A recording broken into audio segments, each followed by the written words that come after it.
Hi friends, అందరూ ఎలా ఉన్నారు? బాగున్నారా? ఈరోజు మన వీడియోలో అప్పటికప్పుడు చేసుకునే ఒక టేస్టీ అయిన టిఫిన్ని ఈరోజు మన వీడియోలో చూద్దాము. మరి అంతకంటే ముందు ఈ వీడియోకి ఒక లైక్ చేసి మన ఛానల్ ఎవరైనా కొత్తగా చూసే వాళ్ళైతే ప్లీజ్ సబ్స్క్రైబ్ చేయండి. ఈరోజు మనం ఇన్స్టెంట్ బన్ దోశని ఎలా ప్రిపేర్ చేయాలో చూద్దాము. మరి ఈ దోశ కోసం ముందుగా కొంచెం పెరుగుని వాటర్ వేయకుండా కొంచెం అలా కలిపేసుకోవాలి.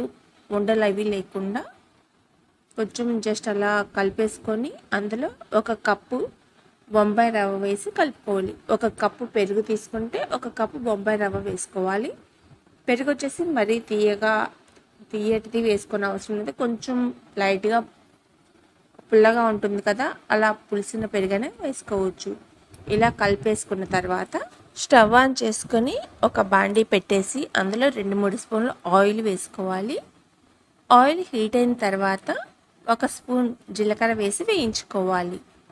జీలకర్ర వేగిన తర్వాత చిన్న చిన్న ముక్కలుగా కట్ చేసుకున్న ఉల్లిపాయ ముక్కలు, అలానే పచ్చిమిర్చి కూడా వేసుకొని చక్కగా ఉల్లిపాయలు అలానే పచ్చిమిర్చి అనేది పచ్చివాసన పోయేంత వరకు వేయించుకుందాము. ఇందులోనే కొంచెం కరివేపాకు కూడా వేసి చక్కగా స్టవ్ని లో ఫ్లేమ్లో పెట్టేసుకొని మనకి ఉల్లిపాయ అనేది చక్కగా పచ్చివాసన పోయేంత వరకు వేయించుకొని సరిపోతుంది. మరి ఎర్రగా వేగనవసరం లేదు. అలానే ఇప్పుడు ఇందులోనే కొంచెం పసుపు కూడా వేసేసుకొని గ్యాస్ ఆఫ్ చేసుకొని ఈ ఉల్లిపాయలని కొంచెం చల్లార్చుకుందాము. మనకి ఈ ఉల్లిపాయ ముక్కలు చల్లారినాయి కదా, ఇప్పుడు చల్లారిన తర్వాత మనం ముందుగా కలిపి పెట్టుకున్నాం కదా పెరుగు అలాగే బొంబాయి రవ్వ, ఈ పెరుగు బొంబాయి రవ్వని ఒక మిక్సీ జార్లో వేసుకుందాము. ఒక మిక్సీ జార్లో వేసుకొని మనం ఇందులో ఇంకా వాటర్ అయితే ఏమీ వేయాల్సిన అవసరం లేదు, ఇలానే వేసుకోవాలి. అందులోనే టేస్ట్కి సరిపడా ఉప్పు కూడా వేసి ఒకసారి మెత్తగా మిక్సీ పట్టుకోవాలి. ఇప్పుడు మిక్సీ పట్టుకున్న తర్వాత మనం పెరుగు వేసుకున్నాం కదా, ఆ పెరుగు కన్సిస్టెన్సీ అనేది లూజ్ అయిపోతుంది కదా, దానికి తగ్గట్టుగా కొంచెం ఒక అరకప్పు వరకు వరిపిండి పడుతుంది. వరిపిండి కూడా వేసి మరొకసారి మిక్సీ పట్టేసి ఆ తర్వాత ఆ పిండిని ఒక గిన్నెలోకి తీసుకుందాము. ఇప్పుడు మనం మిక్సీ పట్టుకున్న ఈ పిండిలో ముందుగా వేయించుకున్నాం కదా ఉల్లిపాయ ముక్కలు పచ్చిమిర్చి, ఆ ఉల్లిపాయలు పచ్చిమిర్చి చల్లారిన తర్వాత బాగా చల్లార్చుకొని ఆ ఉల్లిపాయ ముక్కల్ని ఈ పిండిలో వేసి చక్కగా ఒకసారి కలిపేసుకోవాలి. ఇలా కలుపుకున్న తర్వాత ఒకసారి సాల్ట్ చెక్ చేసుకొని ఒకవేళ ఏమైనా సాల్ట్ సరిపోలేదు అనిపిస్తే కొంచెం సాల్ట్ యాడ్ చేసుకోవచ్చు.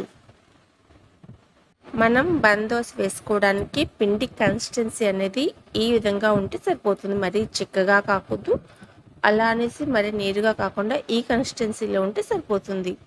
ఇప్పుడు మనం దోశ వేసుకోవడానికి స్టవ్ ఆన్ చేసుకొని ఒక ప్యాన్ పెట్టేసుకొని అందులో కొంచెం ఆయిల్ వేసుకోవాలి. మనం ఈ బన్ దోశ వేసుకోవడానికి కొంచెం ఆయిల్ ఎక్కువగానే పడుతుంది.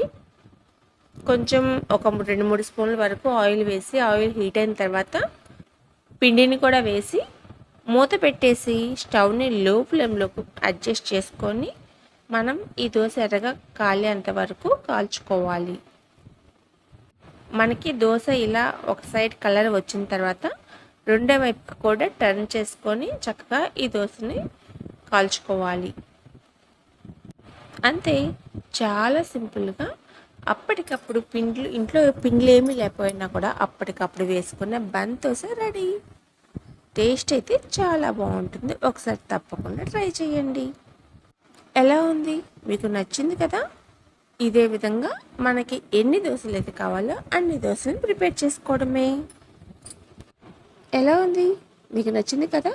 అయితే ప్లీజ్ ఈ వీడియోకి ఒక లైక్ చేయడం మా కనుక మర్చిపోయినట్లయితే ప్లీజ్ లైక్ చేసి మీ ఫ్రెండ్స్కి షేర్ చేసి అలానే మన ఛానల్ ఎవరైనా కొత్తగా చూస్తున్న వాళ్ళైతే ప్లీజ్ సబ్స్క్రైబ్ చేయండి.